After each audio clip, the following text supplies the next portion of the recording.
Hope you enjoyed Days Finding. This is Sullivan asking my latest review on Naruto Shippuden episode 440. I gotta admit, I'm sorry I took a day late to review this. I wish I'd done it sooner and watched this, because this was a very good but also climactic episode. Okay, let's start off like Neji's father. Now we know that the masked man is Neji's father, and how he's decided to suspend the test. Now that the test is complete, he's calling off the Akatsuki. Like, he's letting everybody go. Like, basically, like, he's gotten his answer. One of the reasons why he did this is because he wanted to see if his sacrifice was not in vain. And like, we all know about how he died. Right? After his elder twin brother, he actually killed the hidden clown representative who tried to kidnap Hinata to use for the Byakugan. And the hidden clown was angry that one of their own got killed. So they wanted revenge. So they decided they wanted to kill the other person who took their comrade's life away. That was Hiashi, but instead he actually stood instead. You guys should know this because this is from the original Naruto, both the manga and the anime, which was a very good episode. So this was a very climatic and emotional episode in some ways, cause, cause, cause this led to some conclusion, but also some conflict. I'll get into that right now. The situ like right and now that he's suspended the test, he's making everybody make sure that they go their own separate ways. He hired Kakazu, Hidan, and Sasori. We didn't see Deidara. I mean, Deidara's probably not part of this story. Hey, alright, story. Hey, and Yahiko, Nagato, and Conan. For this test to prove if they could follow, if they want to see if they want to follow the rules of Hidden Leaf, the next generation. I don't know, like they proved them wrong. So, especially Naruto. Um, so the situation for them is this, like this Kakazu, like he did what he was asked to, and he didn't care as long as he got paid. He done, being bored as hell. Sasori got messed up a little bit. I think that made him a little bit ticked off. It would have been nice to see Sasori in his real body, not just because he was voiced by, like, but I'll explain to that by Johnny Young Bosch in the dub, and he's one of my favorite actors, both anime voice and Power Rangers. Get into that later. Like this episode was definitely one of conflicting emotion because and this like the masked man Neji's father Hisashi, like he explained like he wanted to make sure to follow this test through because he wanted to make sure that the hit village like didn't follow the same path in the same range. He also wanted to test them. He also did this because to see how his son had progressed after all these years. Because knowing what his father went to, Neji's heart was filled with regret. Ended up, cursing the Hyuga's fate of destiny because of the curse mark, knowing that his father had to die, right, for someone else, and it wasn't his father's fault. Like that's one. No, we also get to learn one of the reasons why Hiashi is back. Orochimaru. Who better? I mean, in the Edo Tensei and in pure rebirth, in pure art of reanimation. I mean, think about it.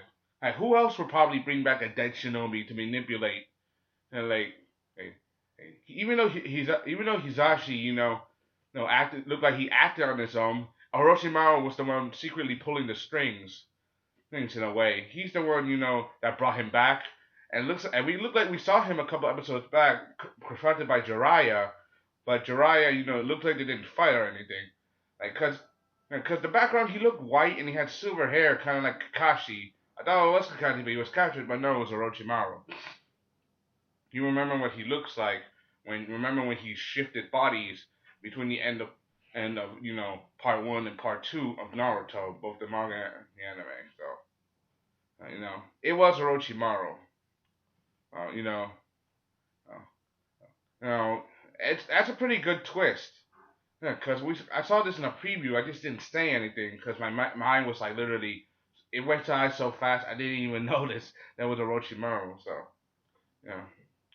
Anyway, this was a good climactic episode. We even got to see Neji and his father have a heart to heart. And Neji's father apologizing to everyone for making them go through all this. He wanted to test the village, to test the shinobi, and test the next generation to see if they're going to follow the same path of, cursed misery and darkness. As even though this is supposed to be a book written by Jiraiya that Tsunade is basically reading, even though it's all filler, and I want to go back to the main story, but looks like we're not gonna get to that till like at least past New Year's. Yes, it's a good story, very very good. I do like it. I just wish that we go back to the main story of it. Yeah, after Neji and his father have a heart to heart, Neji explains that he was a little bitter over the years after the loss of his father, and his father told him to live and survive. He remembered how he met a young shinobi who told him that he could change destiny. We all know who that is, Naruto. He taught him how to change destiny. Taught him a new way of thinking that doesn't rely on him hating, and like literally hating the Hyuga clan for their cursed destiny, and following prove that not everybody's destined cursed with destiny to follow the same path over and over again. Like you could change your fate, literally, and that's up to you. That's one of the things I liked about this episode.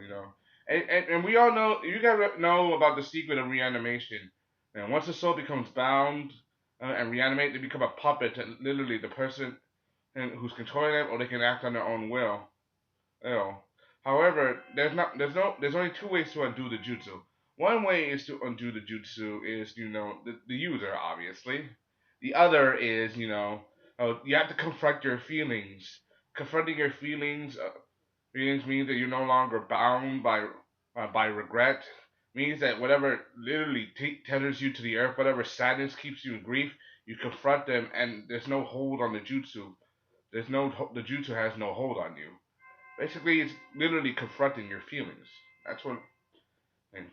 And I like they did a different way from the way in the original way, like like the person literally turns they turns to dust, and they literally the soil comes off, and you see the dead body of a shinobi that was used for the sacrifice. It's a different way. Like they literally turn it into green light, green dust, and then you get to see a bird flying away. That's kind of like a symbol of Hiyashi's spirit, getting, being free and no longer earthbound. Anyway, everything is success. Everything looking all clear. They're all getting ready to go home. Team Jiraiya, Konan, Yahiko, Nakato, the Akatsuki, they're ready to leave as well. Part of them wants to, have one last talk, with the Hidden Leaf. And also, Yahiko, he finds a teddy bear. This stuffed animal was one of the children that they saved in a couple episodes back. You guys remember that? If you remember that, like it's like Yahiko, he decides to return it to the children before they go. Things start to go so well for them. Then all of a sudden, boom! A giant explosion literally torches the village. Like there's nothing left but dust and ash. Like it ends. It's like so anticlimactic. Like what the hell? Like everything was looking so good, all of a sudden gone. Like so horrible. Like everything was working fine. People were having fun again. They were about to go home. People was all right, but then all of a sudden, people start to die. The village is literally toast. And what's worst of all, Yahiko gets caught in the explosion. We don't even see his body getting thrown. All we see is a stuffed animal literally tossed towards Yahiko and Nagato, and it's all torn up. It's all, and one of the things that I really noticed the most was that Yahiko going all crazy. You know when when Nagato explodes, it's not so good. When you get this dude angry, when you get a person with a Renegon angry, they literally have the power of his past, the god out of this world, and they have the power to literally tear the world apart. Like literally. Now that he's, I mean, he's done it before when Hanzo of the Salmon forced Nagato to kill Yahiko, like like Naruto went all out on Hanzo. He literally went out hard, destroyed almost all his men, and killed a lot of people. That was a really hard chapter in Nagato's past. It looks like history just repeated itself all over again. That's a big anticlimax. It also leads to the wondering what's gonna happen next. Now that they know, now that everybody, now that this happened, what's gonna happen next for them? I really hope. I really hope, they make it through. Hope you enjoyed this one. Comment, subscribe. Thank you. This is Silent Adams. What did you think of the video? Did you like it? Did you hate it? What did you think of the episode? Did you like it? Did you hate it? What did you think of me? Did you like me? Did you hate me? Give me your opinion. Comment, subscribe. Just give me your honest opinion. Like the video. Comment if you care. So that's all I gotta say. Hope you enjoyed this one. Comment, subscribe. Thank you. This is Silent Adams. Give my latest review. Now Shippuden. Episode 440. Crazy. Bye. Can't wait to have it next.